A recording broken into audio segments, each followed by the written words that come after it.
Okay, so we are seeing people coming in, which is great. 24, fantastic.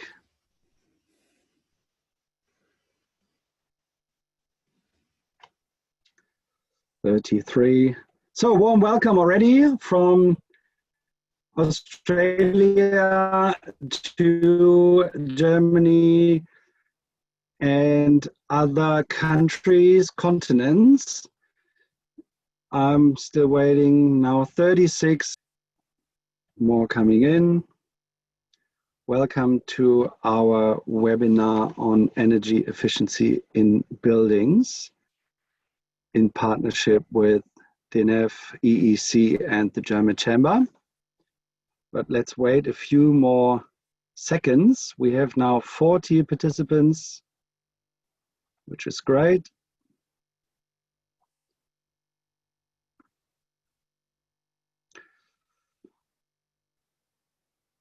Okay, so here we go. We are at 40 participants. Welcome to our webinar this morning in Germany, this afternoon here at Down Under. Thanks for joining us in a first of our series of industry-focused webinars. We would like to thank our dear partners, the Energy Efficiency Council here in Australia, perfectly represented by the CEO of the Energy Efficiency Council, Luke Menzel, who is our valued guest and partner today in the discussion. And our second partner, which is the German Business Initiative for Energy Efficiency, in short DENEFF, represented by their General Manager and Head of Energy Efficiency in Buildings, Henning Ellermann. Welcome, Henning. Thanks, the two of you, for joining on this, I believe, very topical and very interesting issue, which kind of delivers, well, hopefully also not just a good way of green recovery, but also has the potential to deliver in Australia as well as in Germany on the quality of our buildings and to make our buildings, new build and residential buildings, future fit, so to say. Who are we talking to today? Let me introduce Luke first, as I started with you. Luke, you are the CEO of the Energy Efficiency Council. The Energy Efficiency Council obviously is the peak body for Australia's energy efficiency, energy management and demand response. You are with the EEC, I believe, nearly 10 years, which is pretty much since birth of the EEC, which is obviously similar to DENEFF, which was born pretty much 10 years ago as well. But Luke, you're also the Vice President of ASPEC, which is the Australian Sustainable Built Environment Council, which is an umbrella organization of a lot of interesting stakeholders in the area of sustainable buildings. And you're also a member of the National Steering Committee of Neighbours, which you will hopefully talk us through a bit later. Let's come to Henning. Henning has a wealth of experience also in trade and investment, as he started with the Israel Trade Center in the Embassy of Israel in Berlin, then moved to Germany Trade and Invest, also our partner organization as Chamber.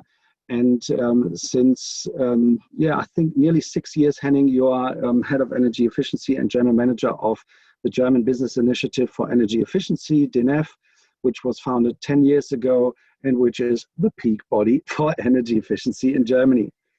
Having said that, I'm very happy to have such special, really specialists with you here today, and we would love to have a bit of a deep dive talking about energy efficiency in buildings.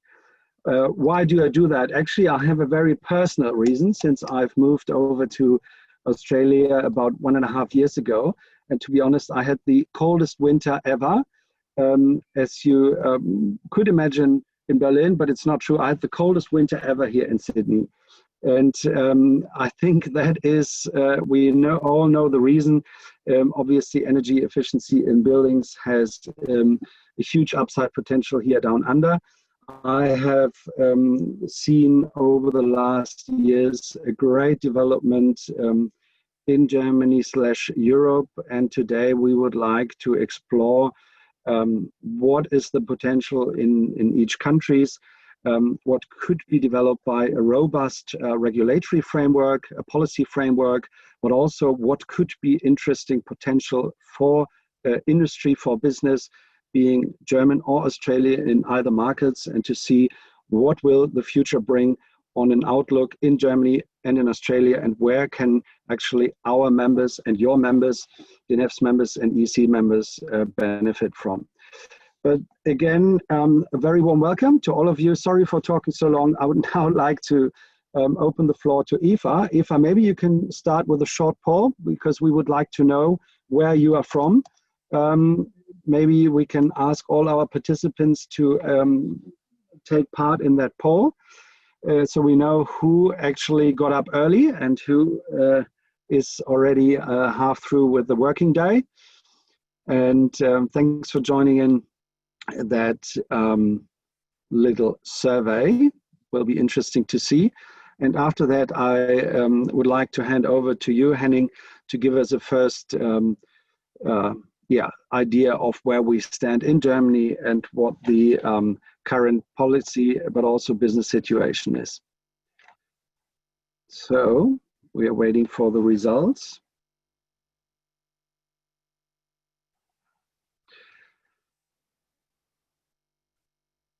Let's see.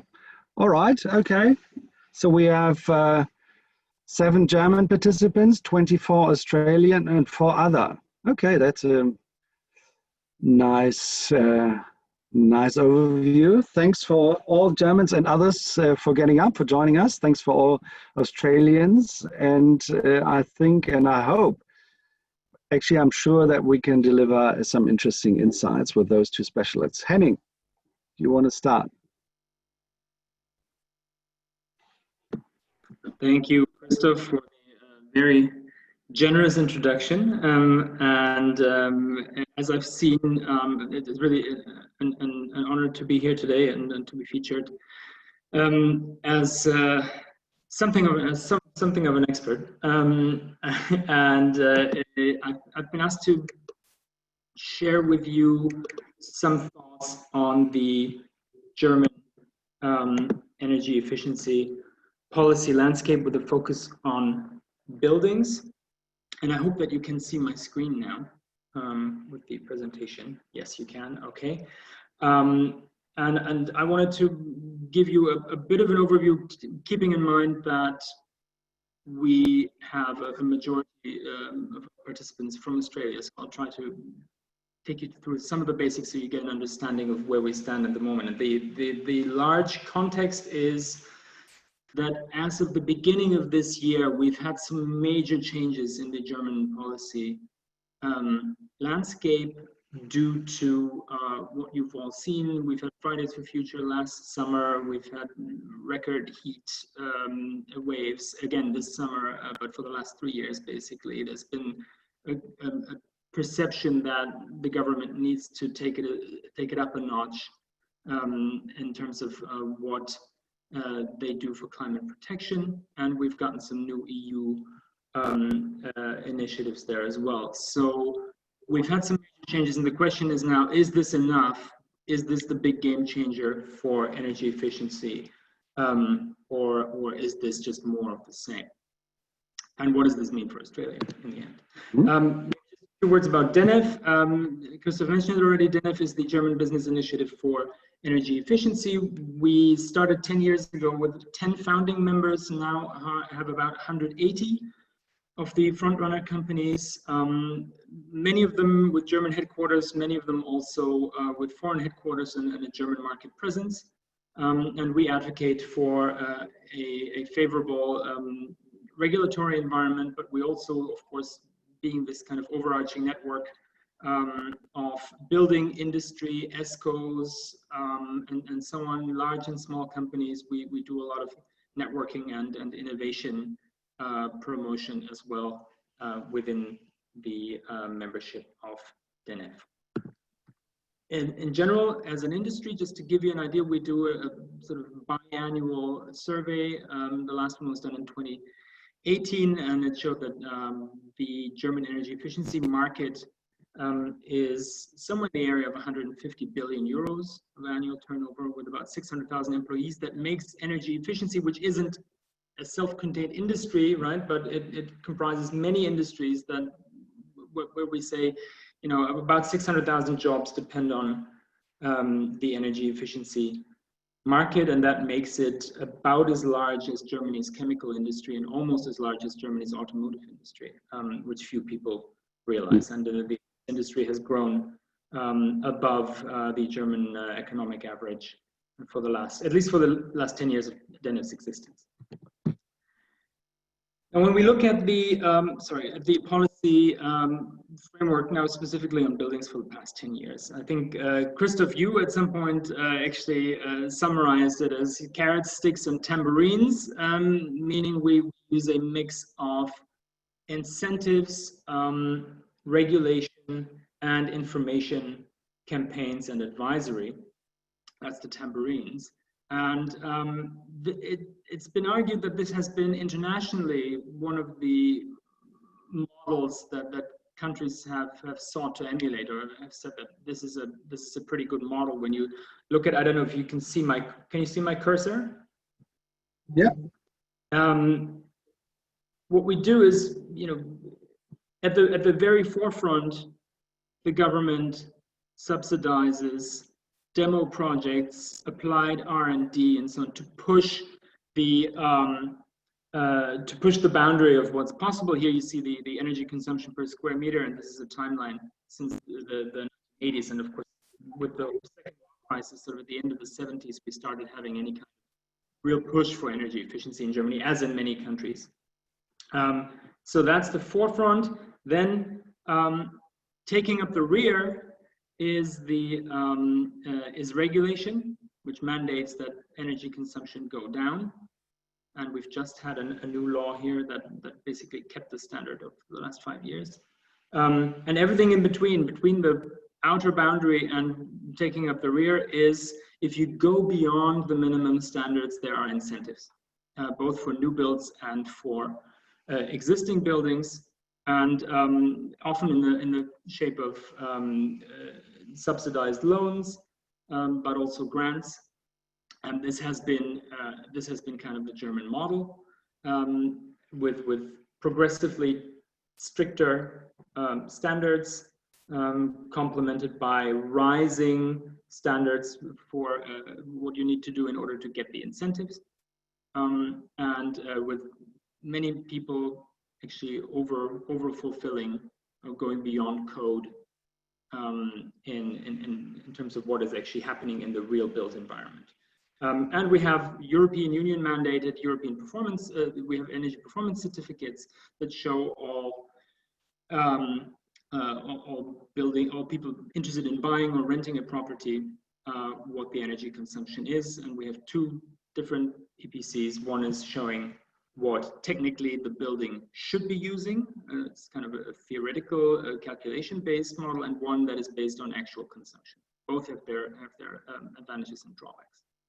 Now, this model is seen internationally as quite successful, but honestly, it's had sort of a glass ceiling. Also, we were able to get many properties, especially in the new build sector, that were performing very well.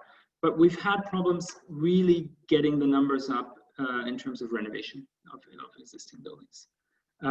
That's absolutely clear, and it's been much more successful for residential than for commercial property, which has seen very little innovation in terms of incentives and regulation or data availability even. We know very little about the 2 to 3 million commercial properties in Germany that are almost a black box still. Now, this has been working for about 10 years, this framework, nicely plodding along with a nice energy efficiency market developing, growing every year. But we know that we have climate targets that are very ambitious, and it became more and more clear that what we had in place in Germany wasn't working to achieve a real market transformation that we do need in order to really meet the climate targets that we have. And let me just give you a bit of an overview of what happened last fall with regards to the building sector. Now, for the first time, we have an overarching law regulating our climate protection activities. The Climate Protection Act sets a national target, and very importantly, it breaks it down into sectoral targets. So each sector in Germany now has annual and has a 2030 target for greenhouse gas emissions. In the building sector, that amounts to about a 40% decrease from now until 2030, which is very ambitious. You would think, and annual sub targets until then. And the most important thing is this is binding, and the government is, and the results of our greenhouse gas emission reduction efforts are up for review by an independent panel every year. And when a subsector or all sectors together don't meet the annual target, there is a review and an automatic process where the government within a few months needs to come up with a rapid response program to bring reduction back on track. So I can already, just a spoiler, what I present you later, whatever the government came up with, they already know from the pre-calculations that they did that what they came up with the climate protection package that they voted on last winter is not nearly enough to get us to the targets. So it's a foregone conclusion already. We know that in the first quarter of 2021, there will be a review. It will show, oh, your efforts are not enough.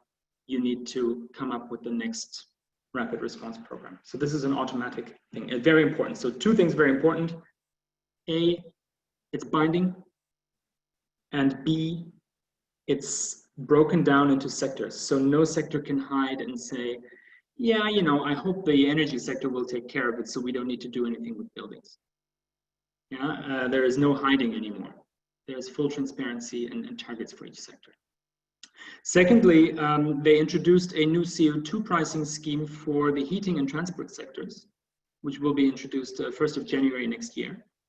It will start with a fixed price of 25 euros per ton of carbon, and it will rise annually until 2026, and then it will sort of shift over to a cap and trade mechanism with a floating price. And people do expect that it will easily shoot up very quickly into the three-figure range. Where there isn't clear yet, but it will probably, by 2026, the fixed price is in the area of 65 euros, and people assume that, you know, the year after it might already be double that. Thirdly, they did initiate some new regulation, which is the Building Energy Act, but that didn't really bring any innovation. It keeps the standard that we've had for the past 6 years.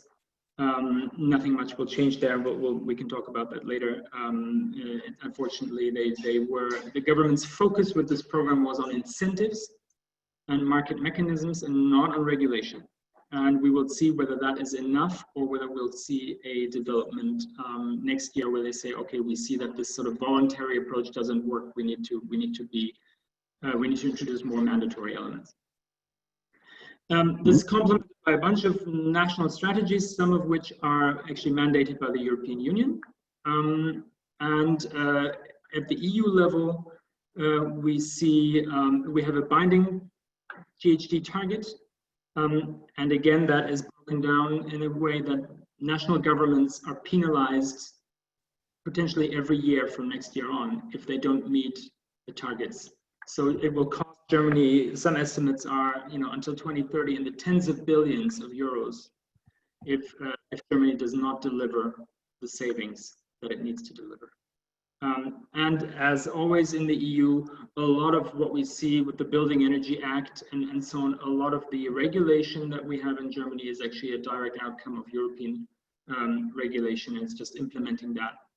Now, for example, the Energy Efficiency Directive states that member states need to reduce energy consumption by X% every year. and then it's open to the member states to choose the right policies to achieve that, but it's completely open. So Germany has a whole policy package there. As I mentioned, it did include a bunch of incentives. The focus was on incentives, this climate package. So we don't just have more overarching regulation, we do have a lot of incentives, and that's where it gets really interesting, because this has been quite successful. If you look at the second, at the right side of the slide, you see that compared to the first half of last year, with the new schemes now, demand for new heating installations that have renewable components and efficiency components, heat pumps and so on, as well as new builds going beyond code. We've seen a doubling to tripling of the application numbers, to the extent that now with better funding conditions, now about 70% of all new builds in Germany exceed code. Yeah, we would have said, okay, if you changed the regulation, you could have had that for free. Now the German government spends about 1 to 2 billion euros per year incentivizing people to go beyond code. But that is now where we are.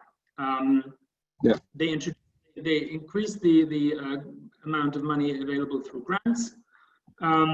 They introduced a new tax incentive for owner-occupiers, where they can deduct 20% of the costs of an investment from the taxes owed, not from their taxable income, but from the taxes owed, over a period of 3 years. And energy audits, advisories, and so on is almost for free now. Yeah, a 1,600 euro energy audit, where an engineer comes into your home and does calculations for 2 days, and whatever now costs you around 300 euros instead of 1,600. Yeah, so this has also led to demand far exceeding what they budgeted. So now they're scrambling to fulfill the demand for funding. So now they'll probably spend about 5 billion euros in incentives, or 6 billion this year. Just as a comparison, when DENEFF was founded in 2010, we were at 1 billion.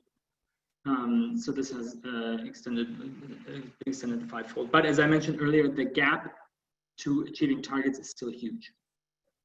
Even all of this is not nearly enough. Last but not least, Germany has also been hit by the corona crisis, as you're all aware, and terrible health crisis. But Germany has been doing quite okay in terms of the health, in terms of containing the spread of the virus, but it's taken its toll on the economy, of course. So Germany's government came up with a 130 billion euro stimulus package that contains both elements that are more social policy oriented and investment, and an investment package. And we were quite successful in including some elements for energy efficiency and climate protection in this package. Just maybe highlighting one or two things. There was additional money for a building renovation. There are lots of programs for the municipal sector, and maybe this is important. 3 things are important. First of all, in an early stage, there was a discussion whether, with COVID and so on, maybe we need to put climate protection on the back burner. It's anti-business, it's bad for business. We need to be a little more lenient there. Together with almost 200 organizations and businesses, we signed an open letter. We initiated an open letter, actually, and played this publicly very well, I think, to make sure that with a clear message, we want to stick to our targets, don't water anything down, and if you do a stimulus package, then do it in a way that it helps climate protection and not go against it. Don't invest in things that harm the environment. Try to use this as an opportunity for the green transition rather than the opposite. And this worked quite well because it basically shut down the discussion. It helped shut down the discussion on scrapping climate provisions in favor in favor of economic recovery. Secondly, you can try to get actual green programs into the mix, which we did. But thirdly, and just as importantly, try to green any programs that there are and look for, okay, how can we in the implementation phase include climate provisions into a school investment program or into a daycare investment program, anything where stuff is being built and it's maybe heated or cooled. Try to include a climate provision to make sure that whatever is invested now is sort of Paris compatible and will contribute to greening the economy rather than browning it. Yeah, that's basically the three key points here in terms of stimulus, and I don't know how things are working in Australia on that at the moment. On the last note on that, we have an ongoing project called the Recoverthon, which is a hackathon / marathon on the green recovery, where we are working with about 150 different stakeholders to find hacks for the existing stimulus program. Where we say, okay, let's take this program and see how, together with the cities, together with the social institutions, together with everybody who's supposed to invest, see how we can make the most of this for climate protection. Yeah, what can you do as an institution to make sure that this stimulus package is used in the greenest way possible? And we have a big hackathon on that next week, and we're very excited about it. But this is a key element that we've tried to use already in the position paper phase, where we coordinated with the people who are afterwards supposed to invest, the cities, the companies, and so on, and asked them, how would you need this program to be designed in order for it to be attractive for you, as well as contributing to climate protection. So maybe I'll leave it at that, and just leave you with those thoughts that we do see a bit of a game change in the German regulatory environment at the moment, and things are looking up, but not nearly enough yet. And in terms of Corona and COVID recovery, we do see that efforts now have been made, and if you push hard, you can make it a little greener. But we might get a second package and so on, and I think many people agree that it will have to be a lot greener than the first one. But if you're tenacious and if you stay on the ball, you can even make things green that didn't look green in the first place. Thank you. Thank you very much, Henning. I think that was a cornucopia of insights and very good information. I think we have a lot of things to discuss about. Luke, before I hand over, I would like to say that we had as registered participants today, and I would like to welcome you all, members of DENEFF and of the EC, such as Tado, Stiebel Eltron, Evone, Covestro, Siemens, Schneider Electric, Fissmann. We have a lot of universities, and I guess those partners I just mentioned, they should be all interested to hear, obviously, on the German lessons learned, European lessons learned, a lot of things that went from policy and funding into changing the energy efficiency landscape over the last 10 years. Look, if you see all this, does this make you happy? Or do you think that is too overwhelming? What's your reaction? Well, my reaction, Christoph, is that I reflect on the fact that the Energy Efficiency Council and DENEFF were founded around the same time. It's almost like we're twins separated at birth. I'm slightly concerned that Australia might be the slightly slower sibling, but I can tell you that we're doing our utmost to catch up and give our friends in Deutschland a run for their money. So, Christoph, thank you. Thank you for the invitation. We really appreciate it. And thank you, Henning, for an outstanding presentation. Things are moving very quickly in Europe. And while I've been paying fairly close attention, it seems like every couple of weeks there's new developments, whether it's at the European level or indeed at the national or subnational level. So good to get the latest. We really look to Germany as a close friend on the topic of energy efficiency. So we're very excited to be here with our partner, the German Australian Chamber of Commerce, and our sister organisation, DENEFF, to nerd out on my favourite topic for a while. I'd also like to acknowledge that I'm joining you from the land of the Wurundjeri people of the Kulin Nation here in Melbourne, and pay my respects to elders past, present and emerging, and a big shout out to everyone in Melbourne and Victoria that are currently enduring stage 4 lockdowns. The good news is that the case numbers are bending down, and I think we're hopefully we'll be through it pretty Thanks soon. for mentioning that, Luke. So I'll start like Henning did by telling you a little bit about my organisation, the Energy Efficiency Council, very similar to DENEFF.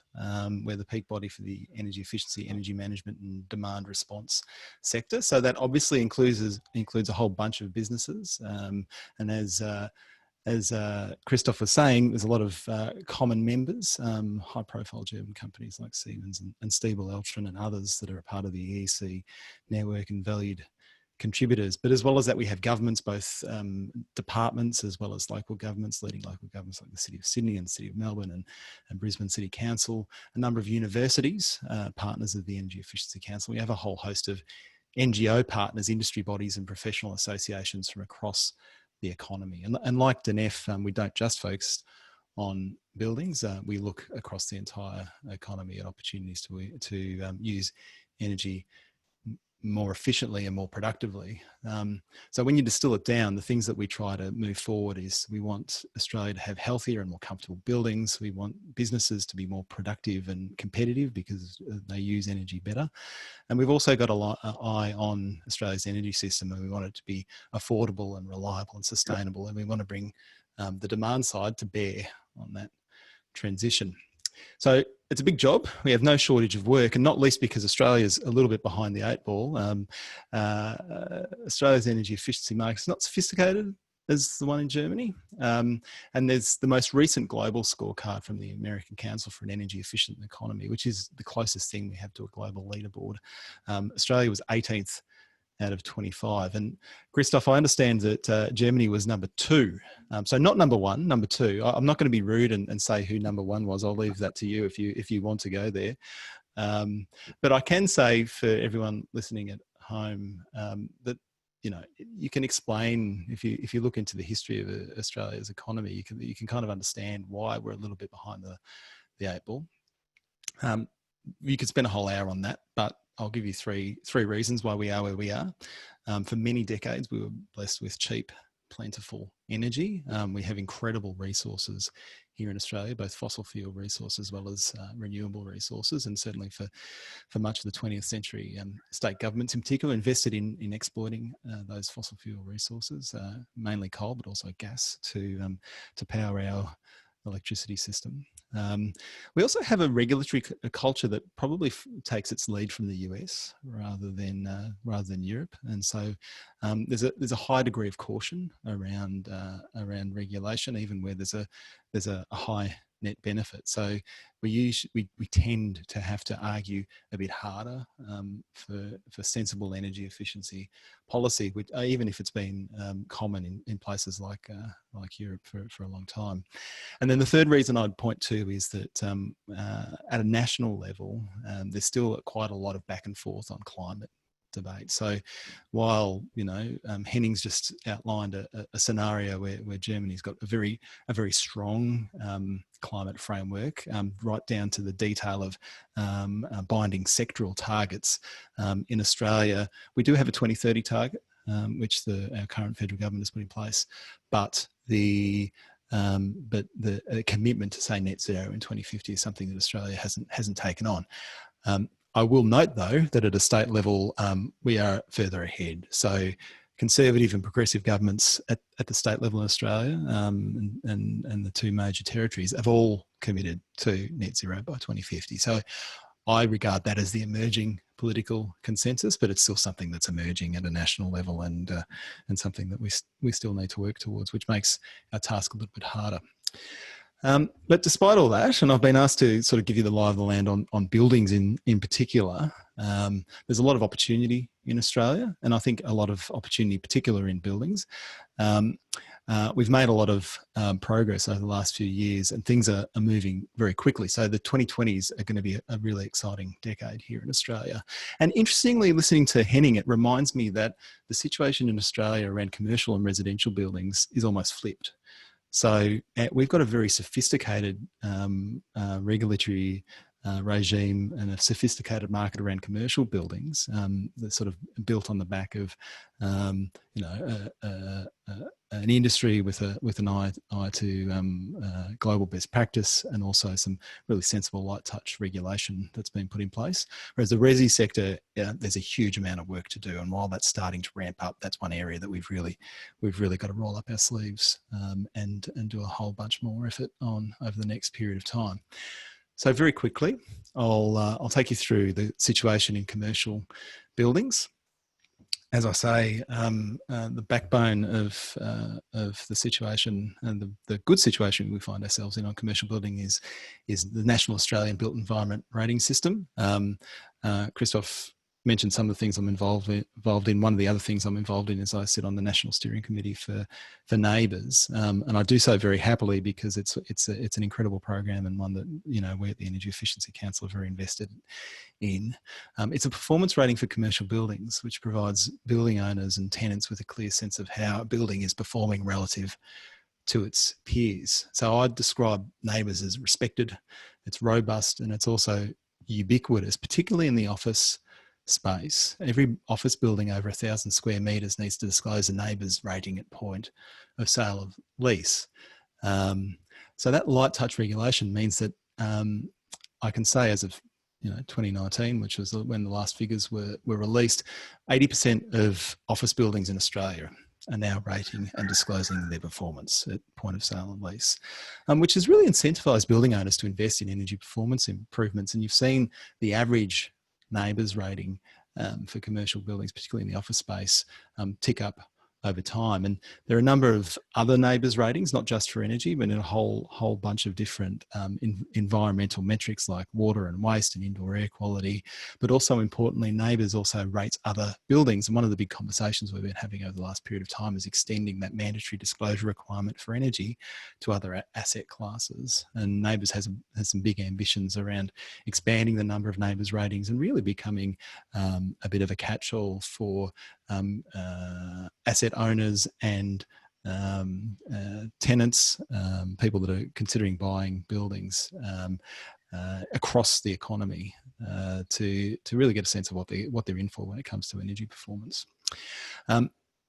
Also, the other piece of good news we had on commercial was in 2019 we had a major upgrade to our National Construction Code for commercial buildings, which meant that the requirements for new builds also went up significantly after a serious interregnum on that front.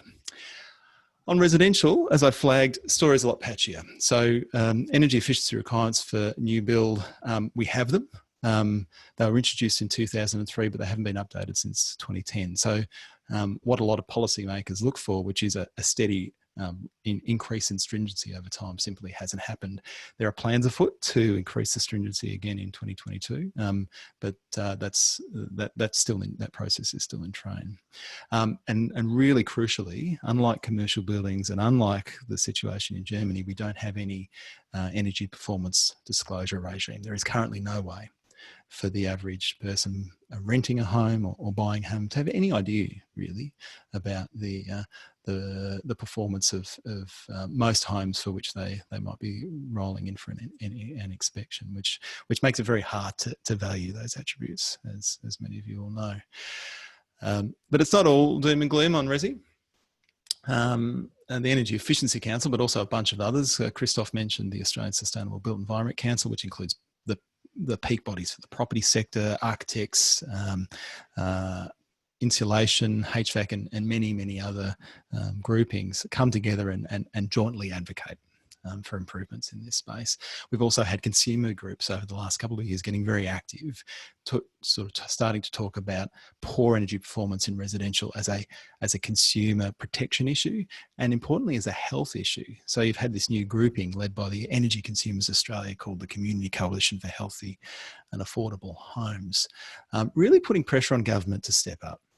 And they have started to step up. So in the last 18 months or so, we've seen the joint forum for Australian governments, the Council of Australian Governments, signed on to a trajectory for low energy buildings, which is outlining a pathway for improving the energy performance of new buildings, and ultimately in an addendum that was released late last year for existing buildings. So for new build, that's sort of some milestones for steadily ratcheting up the stringency over the next decade. So we're getting a lot closer to zero energy and zero carbon homes for new build, and for existing buildings about getting that sort of policy architecture in place, which is already in place in Germany. So disclosure of energy performance, minimum energy efficiency standards for rental properties. Christoph was complaining about how cold he was in his I'm sure, palatial Sydney residence. Interestingly, rental standards in Australia are really poor relative to even the rest of the building stock, and so that's a really critical consumer protection issue.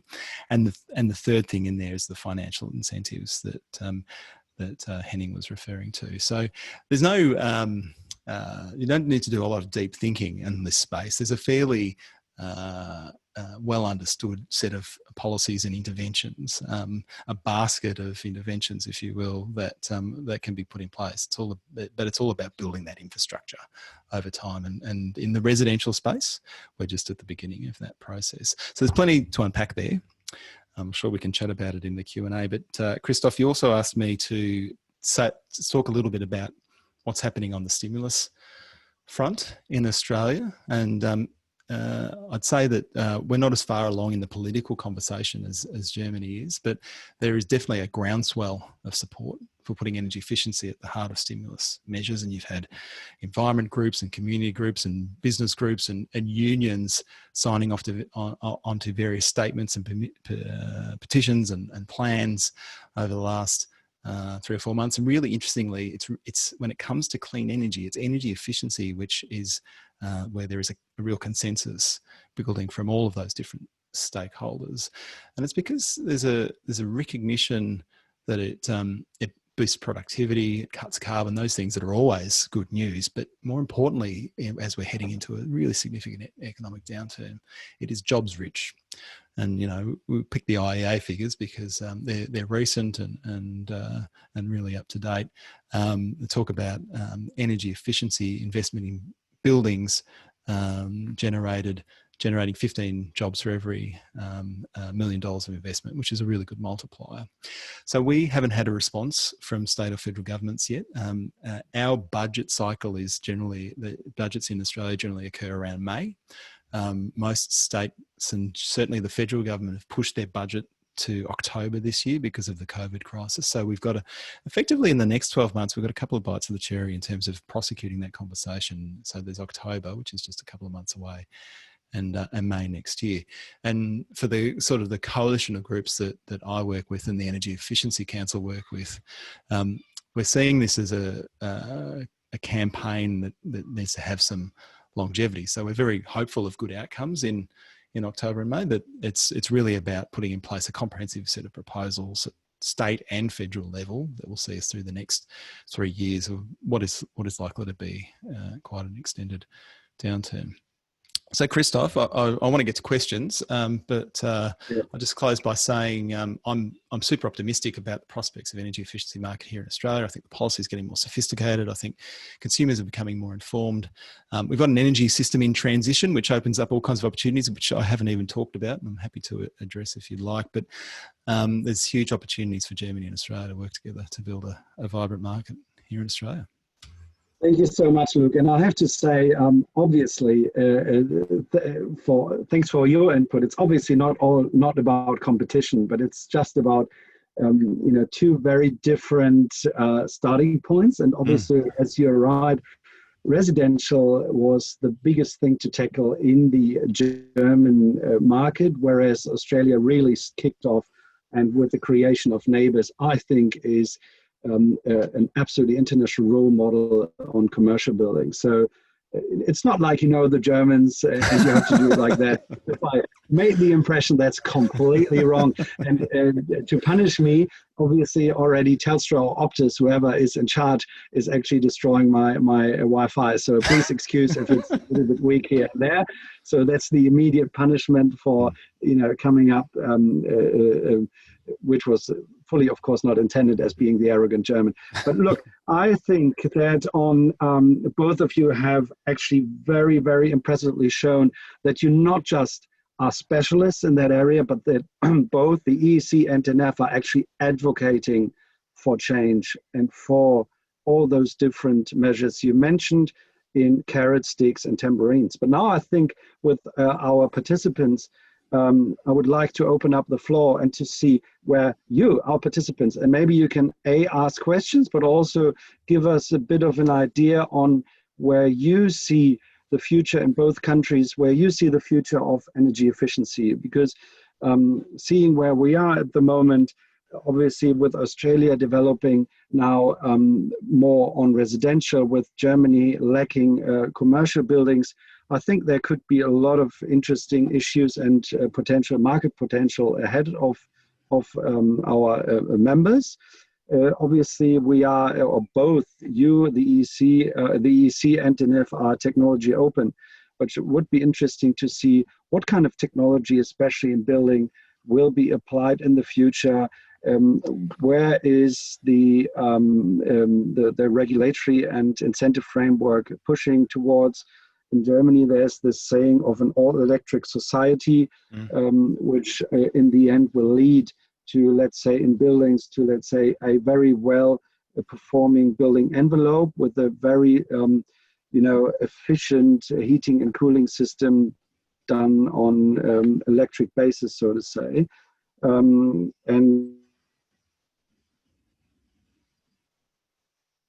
this is something which obviously is already the case. To now please ask questions to our panelists, and then I hope we can answer them from our.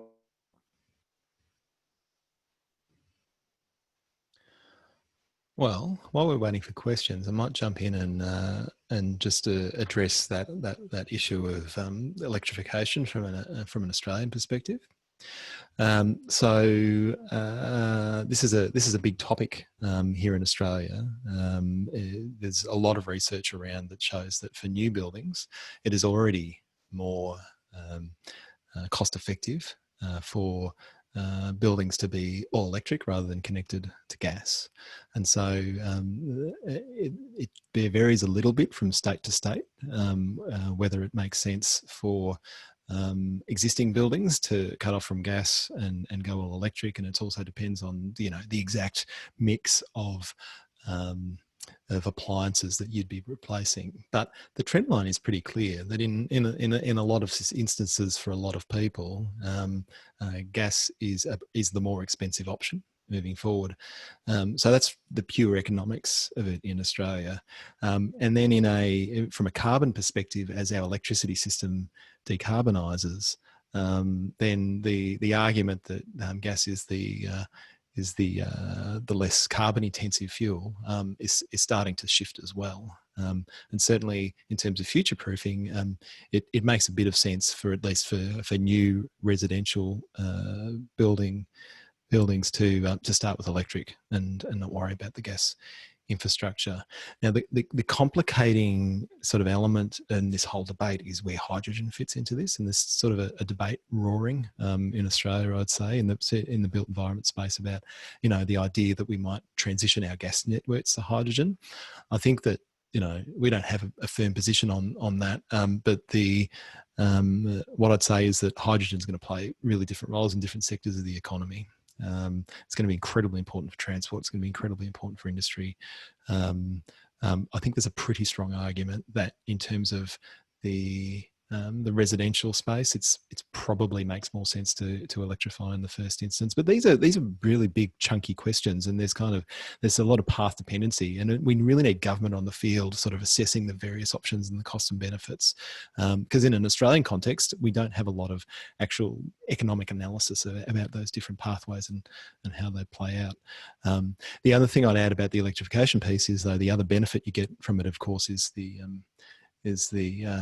demand side flexibility of appliances, whether you're talking about hot water systems or air conditioners, and that flexible load in a grid which is rapidly moving towards a whole bunch of intermittent renewable generation.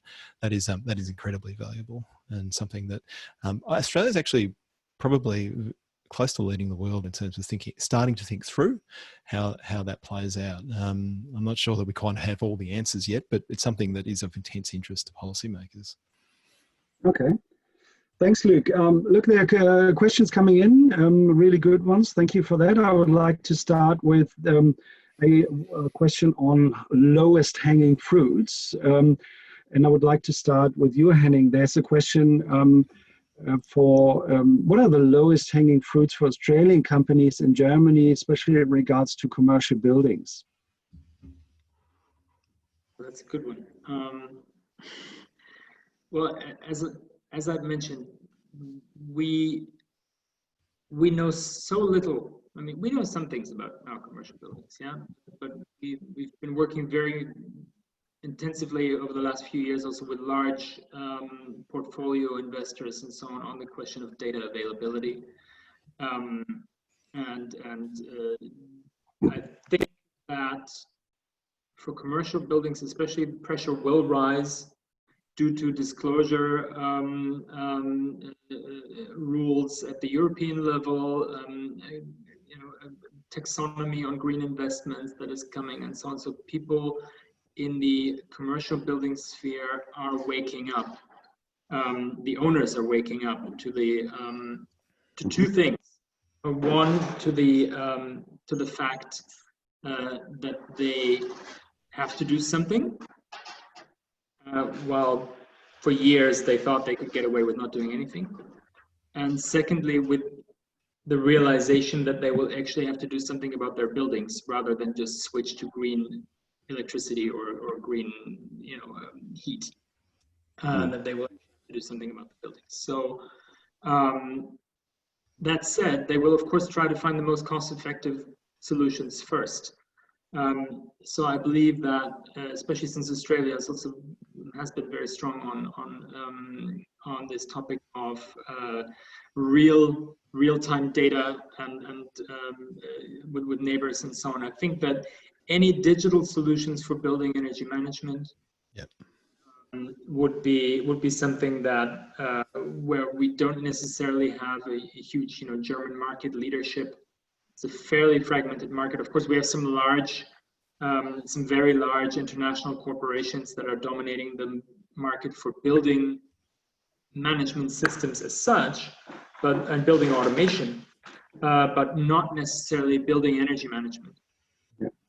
So anything that comes in there that really harvests low-hanging fruit, as in optimizing building operations from an energy point of view, I think that is something that is also feasible for an Australian company with remote management and so on, where you don't need to set up a production plant in Germany in order to satisfy a market with a tangible product, but it's something where you can say, okay, here we have a lot of experience, we have a wealth of data probably from the properties that we are already engaged with, and to really go into that sphere, I think that is something where I see the easiest and biggest potential probably. Not saying that Germany is an easy market to get into, but this is something where if you have a clear USP, because you have experience, you're managing hundreds or thousands of properties already, maybe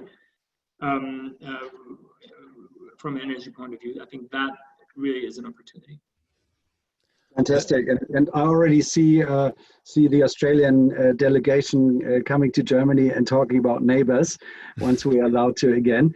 But Luke, you had some time to prepare lowest hanging fruits for German companies in the Australian residential market. What are you thinking? What would be there to harvest? Yeah, look, I would have thought that in the Australian resi market, this would be actually a pretty exciting time to be engaging in Australia, because there's a whole bunch of regulatory processes that are in train. There's an opportunity to engage with the market to bring some of that expertise to bear on those policy discussions. So there's an understanding of what's been successful in Germany. And then to work with households and with intermediaries to start to push products in the market. And as we know in the residential space, it's not about one thing. It's thermal performance is absolutely crucial, but there's a strong play with appliances and appliance upgrades. In Australia, I didn't have time to talk about it, but we have energy efficiency schemes which impose obligations on retailers around the country, which have been the real engine room of energy efficiency improvement in Australia over the last decade. They exist in the two biggest states, Victoria and New South Wales, as well as South Australia and the Australian Capital Territory. And those schemes are under a big review at the minute, and really the trajectory of those schemes is being defined this year and next year as to the kind of technologies they're going to drive in. They've really been very focused on LEDs and the transformation of the lighting market over the last period of time. But I think there's a recognition that that market is starting to become transformed. LEDs are starting to become business as usual. There's still some opportunities there, but other technologies are going to have to come in and take up the slack. So, we're really excited about electrification. Heat pumps for hot water, for air conditioning are a big part of that story. There's lots of opportunities in there, but we're also working on a big project, as you know, Christoph, at the moment at the Energy Efficiency Council, for putting in place a framework which could see a really significant increase in the thermal performance and in insulation in residential buildings. I hesitate to use any strong language on your webinar, Christoph, but I think it's illustrative to say that one of the leading advocates in this space at our conference 18 months ago described Australia's rental stock as leapy crap shacks. So it's kind of it is strong language, but it's pretty accurate. It kind of gives you a colourful sense of how bad a lot of Australia's building stock is. So but that means there's big opportunities for companies coming in and being able to provide a pathway in. So and governments get it. But there's a bit of history. I mean, we don't have time to go into it now, but we've had some poor experiences with energy efficiency policy over the journey, and so there's a premium on getting the policy design right. And the Energy Efficiency Council is working on a project at the moment to make sure you've got the right accreditation, the right safety checks, all of that kind of stuff needs to be in place, and the buy-in from industry and government. So that we can take some of those opportunities and convert them into action. So it's a lot of opportunities. there's almost too much opportunity. There's lots of niches for lots of different types of companies getting into the market. Fantastic. Thank you, Luke, for that. And let me maybe finish on a personal note. Many of you will know that actually I was working in that space for the last 10 years in energy efficiency. And actually, I'm a co-founder of DENEFF, and I was a partner of the EEC in my former role. So I'm more than pleased to actually hear and to collaborate now with the two of you and, of course, with your teams, because I do believe that also talking about recovering out of this pandemic, I believe that investing in energy efficiency, especially in buildings, will be one of the single biggest drivers, not just from policy side, but also obviously business-wise. And I'm very, very happy to see that both of you are not just optimistic, but even more extremely active and overarching, and your approach of bringing all stakeholders together to then actually change and get energy efficiency as part of an energy transition, not just the Energiewende in Germany, but also the promising energy transition here in Australia. I'm more than pleased to hear and to see that. And Henning, maybe you can, in the aftermath, make a short final note on your Recoverthon and whether people would be able to join that, given the timing, of course. And also, Luke, I'm very happy to hear more about your engagement, especially on the insulation side, because I understand that there was a big fail 10 years ago, and that you have to have this pink bed scandal now corrected. So, but all of you, Henning, before you talk about the Recoverthon, I would like to say a big thank you already. And I would like to invite not just the two of you, but obviously my team from the chamber and all of your participants to really work with us on those potential which is coming up. And I think, there's so much to gain. Get in touch with the EC, with DENEFF, and with the German chamber. And let's work together on how we can actually create a market and change the market here. But Henning, maybe say something about the Recoverthon. It's tomorrow. First of all, again, thank you for.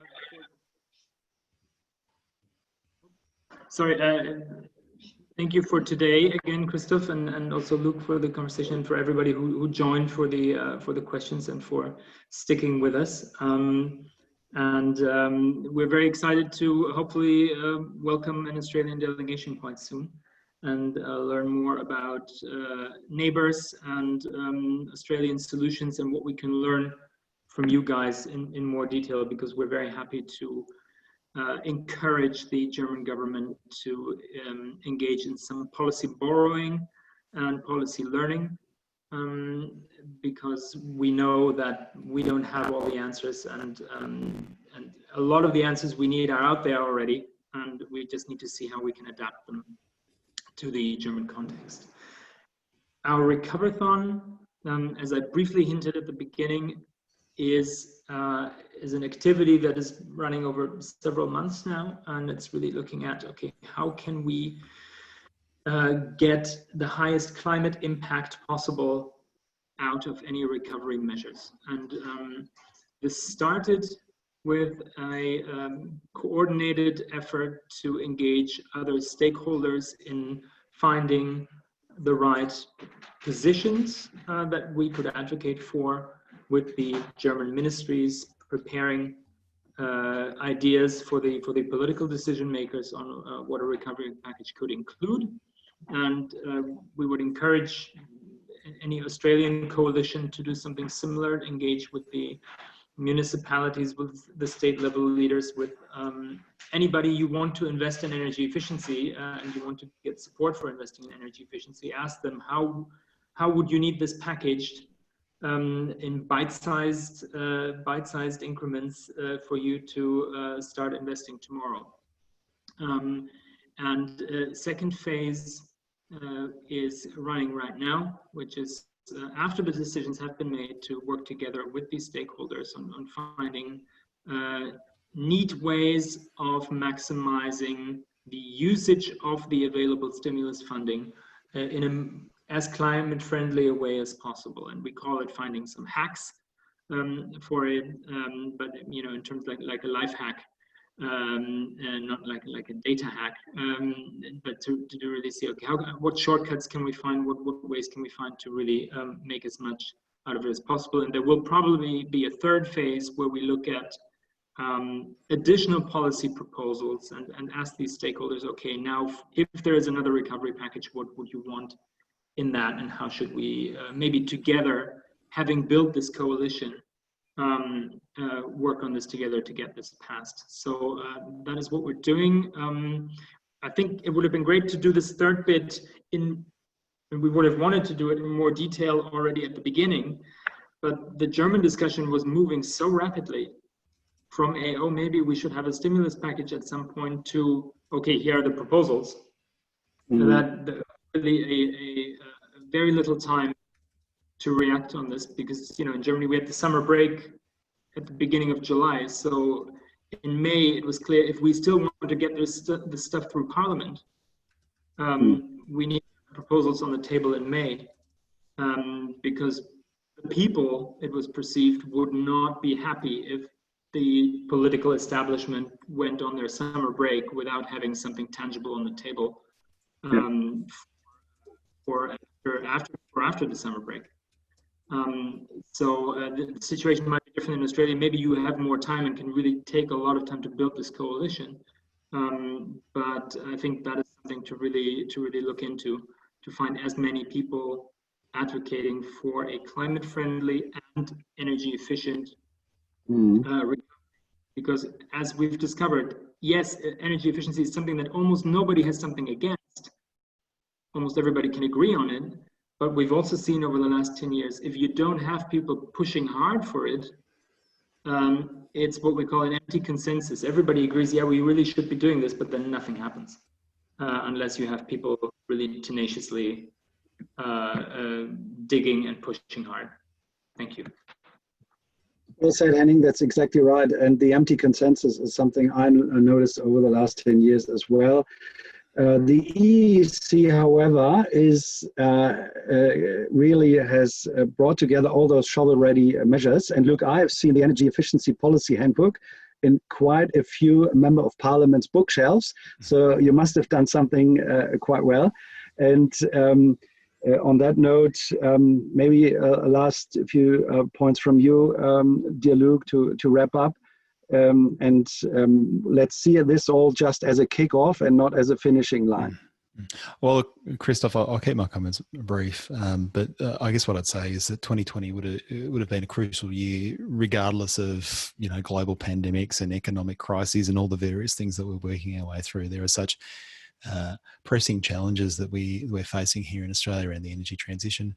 I didn't even sort of get to the talk about the huge transformation we're seeing on the supply side of the market. We're replacing most of our network and generation infrastructure over the next 15 to 20 years. And if we don't take advantage of the demand side opportunities, that's going to be so much more expensive. And then when you add the climate imperative, this is an agenda that we really need to see rocketing up the leaderboard. And that's only been amplified by the need to restart the economy post COVID-19. And we know there's a job of work on the energy efficiency space, not just in buildings, but across industry and the resources sector and transport. So incredible opportunity to jumpstart that effort that we know we need to make anyway, and that's in the hands of government, but we need to arm them with the data and the arguments. So anyone that's listening that has an interest in that space over the next number of years and wants to put their shoulder to the wheel, we're working away here at the Energy Efficiency Council. We're partnering with our friends at the Chamber and at DENEFF, and the more the merrier, Christoph. We need everyone involved. So I've dropped my details in the chat. So if anyone wants to have a further conversation, I'm more than happy to do so. Perfect. Well, please all join me in thanking Luke and Henning, of course, our dear panelists, but also Eva and Max for bringing all this together from my team. I think it was a fantastic hour, even a bit more. Thanks for all your time. And it was just energy efficiency in buildings. Just imagine what else we have on the plate if we do more, right? So there's industry and finance. And get in touch with us, with all of us. I can just tell you about there's there's a bilateral dialogue between Germany and Australia on energy efficiency, and I know one of the chairs quite well. That's actually Luke, and so there is a lot of things going on in that space, and I'm honored to be the other chair of that group. So please get in touch with us. So obviously there's a lot to do. We have a big program. But thank you all participants for your attention, for your patience with technical problems, and we would love to drive this further with you. Once again, thank you, and we will send you some more information. Thanks, Luke. Thanks, Henning, and please stay happy and healthy and resilient in Melbourne. Thank you, Christoph. Thank you.